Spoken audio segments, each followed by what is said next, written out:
Assalamualaikum warahmatullahi wabarakatuh. Kami dari kelompok 7 mata kuliah Ekonomi Pembangunan ingin melakukan liputan dan wawancara di penjahit konveksi Irfan Jaya yang beralamatkan di Jalan Kalibesik RT 01 Kelurahan Watambang.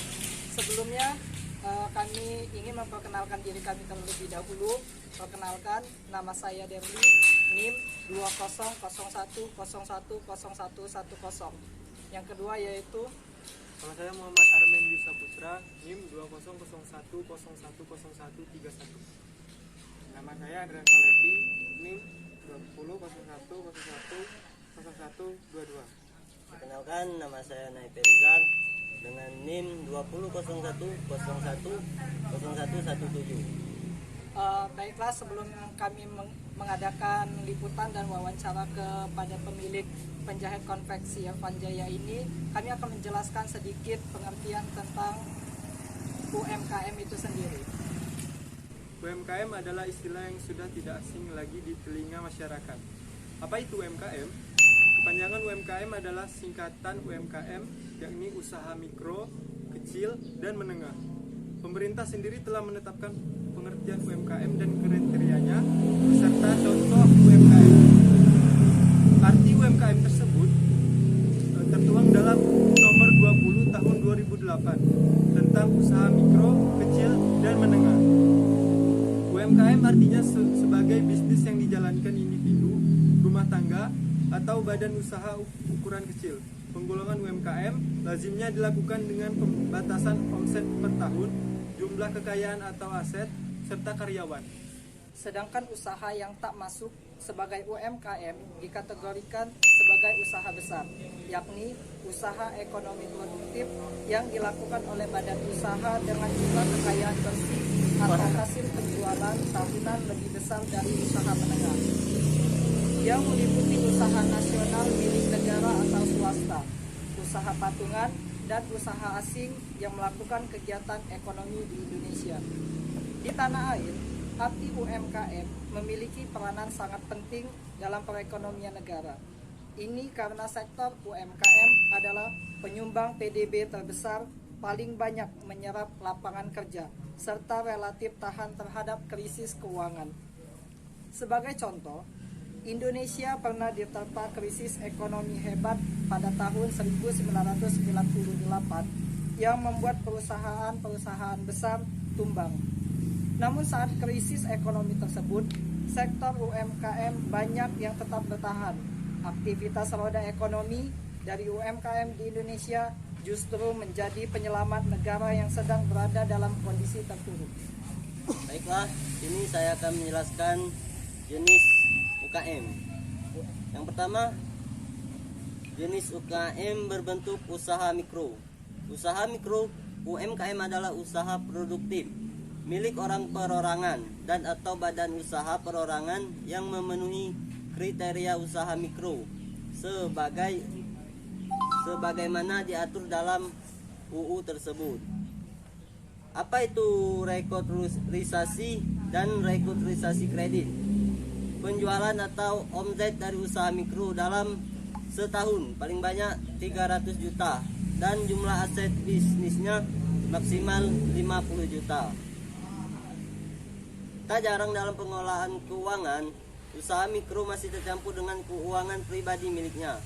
Mikro adalah pedagang kecil di pasar, usaha pangkas rambut, pedagang, asongan, dan sebagainya. Usaha kecil. Usaha kecil adalah usaha ekonomi produktif yang berdiri sendiri, dilakukan oleh orang perorangan atau badan usaha yang bukan merupakan anak perusahaan atau bukan cabang perusahaan yang dimiliki, dikuasai, atau menjadi sebagian baik langsung maupun tidak langsung dari usaha menengah atau usaha besar yang memenuhi kriteria usaha kecil yang dimaksud dalam undang-undang tersebut. Arti UMKM, kategori usaha kecil, yakni memiliki kekayaan bersih antara 50 juta sampai dengan 500 juta. Lalu penjualan per tahun antara 300 juta sampai 2,5 miliar. Pengelolaan keuangan usaha kecil juga sudah lebih profesional ketimbang usaha mikro. Contoh UMKM kecil adalah usaha binatu, restoran kecil, bengkel motor, catering, usaha fotokopi, dan penjahit. 3. Usaha menengah. Sementara usaha menengah adalah usaha ekonomi produktif yang berdiri sendiri, yang dilakukan oleh orang perorangan atau badan usaha yang bukan merupakan anak perusahaan atau cabang perusahaan yang dimiliki, dikuasai, atau menjadi bagian baik langsung maupun tidak langsung. Dengan usaha kecil atau usaha besar dengan jumlah kekayaan bersih atau hasil penjualan tahunan sebagai diatur dalam UU tersebut. Kekayaan bersih usaha menengah di luar tanah dan bangunan sudah mencapai di atas 500 juta per tahun. Usaha menengah atau menengah UMKM adalah usaha sebesar lebih dari 2,5 miliar sampai 500 miliar per tahun. Selain pengelolaan keuangan yang sudah terpisah, usaha menengah juga sudah memiliki legalitas. Contoh UMKM menengah adalah perusahaan pembuatan roti skala rumahan, restoran besar, hingga toko bangunan.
Baiklah, selanjutnya kami akan mengadakan seksi wawancara terhadap pemilik penjahit konveksi Irfan Jaya.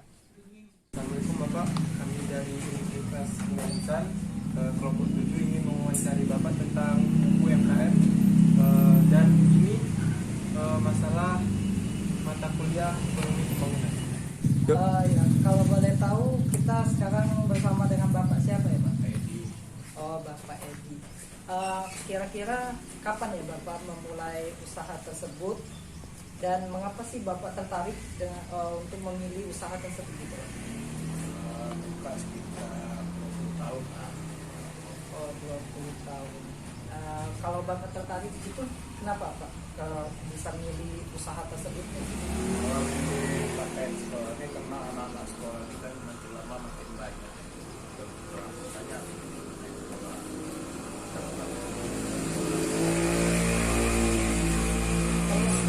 Terus kira-kira dulu 20 tahun yang lalu modal usaha Bapak itu sekitar berapa ya Pak yang dikeluarkan untuk membangun usaha tersebut Pak? Dari kecil juga dari sejuta gitu. Oh, dari sejuta. Jadi ketika dulu itu sejuta itu lumayan banyak ya Pak, sekitar 20 tahun yang lalu. Terus kebutuhan apa saja sih Pak yang diperlukan ketika Bapak memulai untuk membuka usaha tersebut Pak? Kebutuhannya pertama ya beli bahan atau mesin jahitnya. Dulu 20 tahun yang lalu itu Bapak itu memiliki mesin jahit berapa buah? Satu dua. Cuma satu buah. Jadi Bapak manual mengerjakannya sendiri ya Pak ya. Jadi sekarang kan sudah 20 tahun berlalu itu, sekarang ini jumlah mesin jahitnya sudah berapa Pak? Kalau mesin jahit dulunya sekitar 15 lah. Terus yang Yang di luar. jadi Bapak ada cabang lain? Jadi kerja di rumah masing-masing.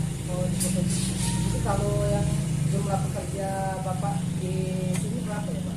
Kalau di sini untuk musiman kalau di rumah ini, tapi kalau untuk di rumah masing-masing tetap kerja gitu. Lanjut ya Pak. Upaya apa saja yang dilakukan Bapak agar usaha Bapak tersebut tetap eksis? Ya, upaya kan dan kita temui ke sekolah-sekolah kemana gitu perusahaan dan usaha dari sekolah dari mana gitu biasa ada kerjaan gitu kerja gitu.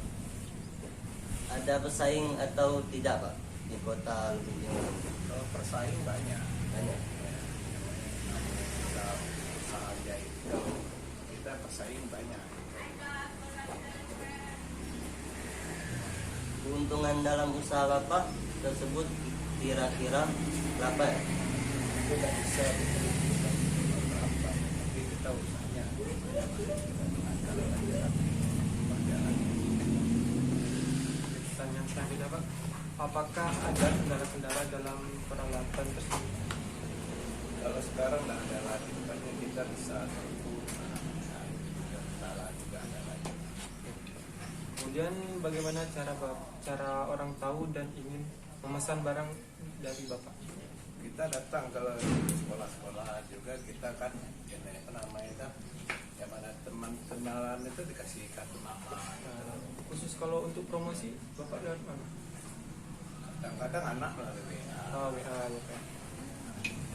Kalau untuk masa pandemi ini apakah sangat mempengaruhi pendapatan Bapak? Sangat pengaruh. Pengaruh. Seberapa besar Pak? Itu mungkin sebesar mungkin 90%. 90% Pak ya. Lalu bagaimana cara Bapak mengetahui sulitnya pandemi tersebut terhadap usaha Bapak? Ya, sifatnya bertahan. Bertahan Pak ya Pak. Nah, Sistem atau jam kerjanya bagaimana Pak? kalau sistem kerja kita aja ini nggak ada sistem jam kerjanya. Tempat karena kerja itu ya ada waktu kerja sampai malam gitu, malam gitu. Ya. Kemudian ada saran nggak dari Bapak untuk generasi muda yang ingin memiliki usaha? Kalau milik usaha, sarannya itu ya namanya giat. Walaupun kita jatuh, ya tetap kita berusaha gitu. Jangan kita udah jatuh kita ini nggak mau lagi, jadi kita tetap ulang-ulang. Jadi pantang menyerah ya. Berapa jumlah pakaian yang Bapak bisa jahit dalam sebulan, seharian? Kalau kita lagi orderan lagi banyak itu bisa 100 lebih, kadang 200 lembar dalam satu hari. Satu hari Pak? Ya, lagi banyak. Susah senang dalam Bapak memiliki konveksi ini apa Pak? Susahnya itu keuangan, kadang-kadang Keuangan Pak ya? keuangannya. Sudah itu aja Pak ya, terima kasih Pak ya atas waktu dan tempatnya. Kami mohon maaf apabila ada kata-kata yang salah Pak ya. Terima kasih Pak ya.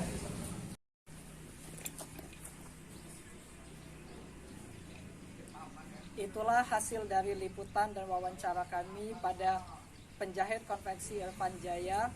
Apabila ada kesalahan baik dalam penuturan kata maupun tingkah laku, kami dari kelompok 7 mata kuliah Ekonomi Pembangunan mengucapkan terima kasih dan permohonan maaf yang sebesar-besarnya. Wassalamualaikum warahmatullahi wabarakatuh. Aduh. Videonya nggak sampai situ aja. Untuk menambah wawasan teman-teman, kami telah menyiapkan video tentang ekonomi pembangunan, yaitu menuju pembangunan berkeadilan. Silakan simak videonya ya teman-teman. Jangan lupa ditonton, jangan dilewatkan aja.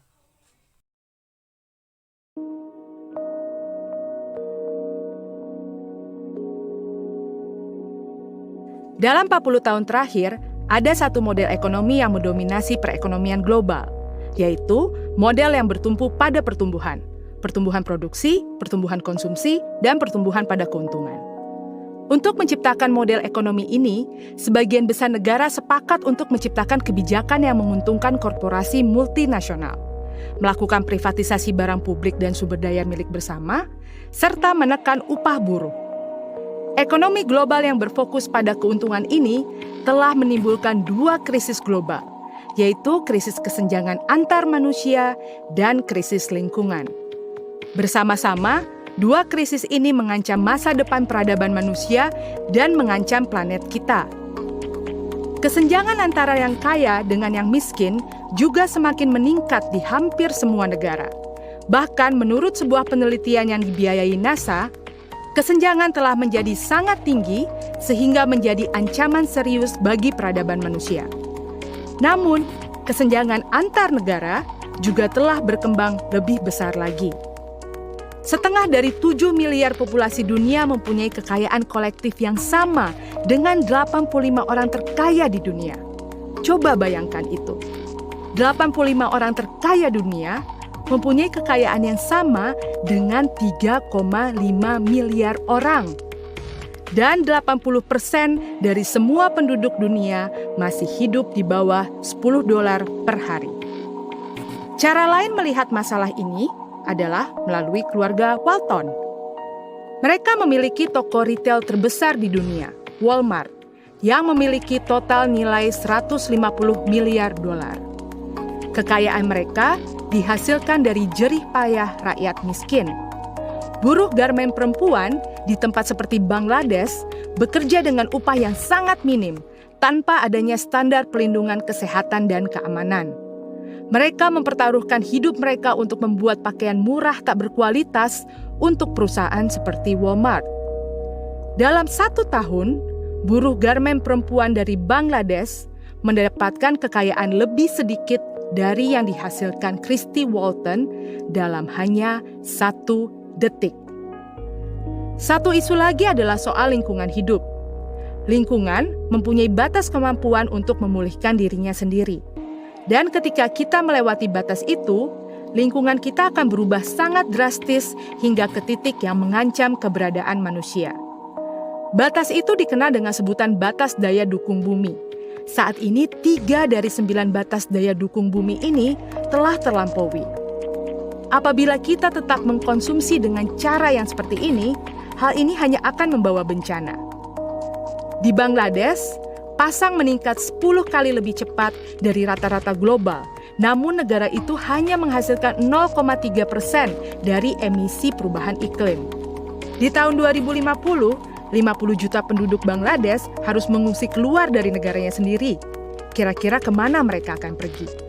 Akankah mereka pergi ke negara-negara yang mempunyai tanggung jawab historis paling besar untuk perubahan iklim? Ataukah mereka terpaksa harus bermigrasi melintasi perbatasan?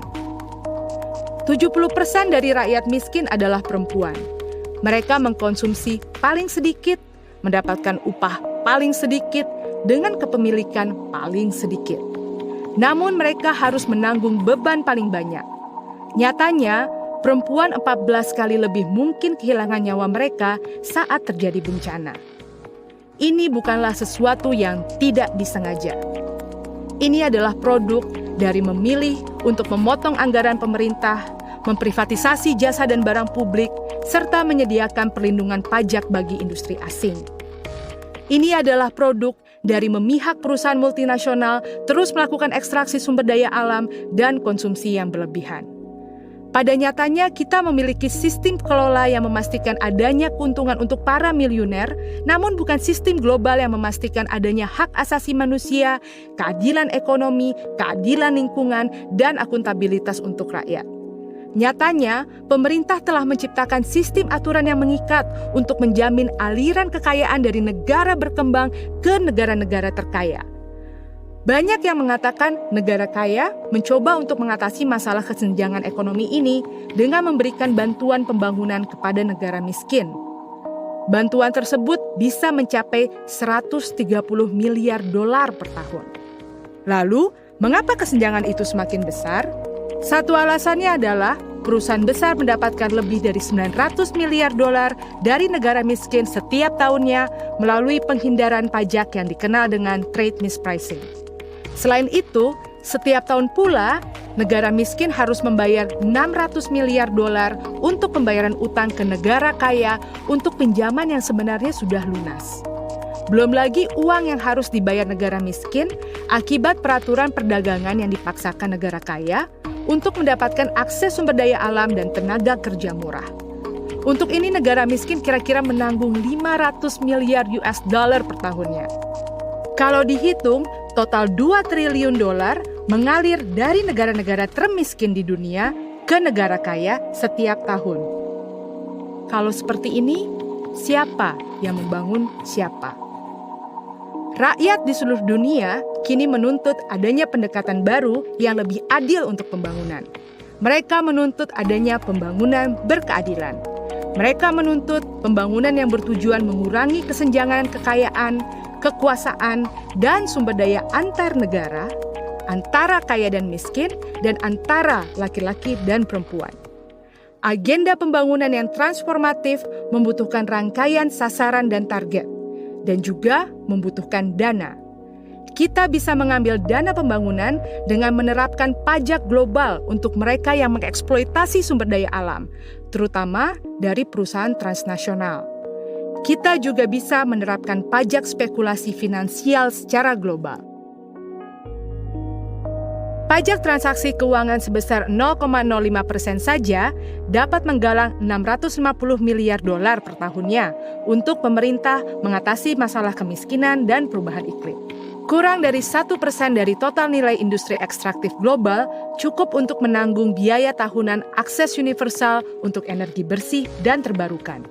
Hanya 5% dari kekayaan individu-individu terkaya di dunia cukup untuk menanggung biaya tahunan perlindungan sosial universal dan jasa sosial universal. Hanya 1% dari dana militer global dapat memastikan dana pendidikan publik universal. Dunia yang adil dan berkelanjutan hanya mungkin apabila kita menuntutnya. Bergabunglah bersama kami untuk menuntut pembangunan berkeadilan.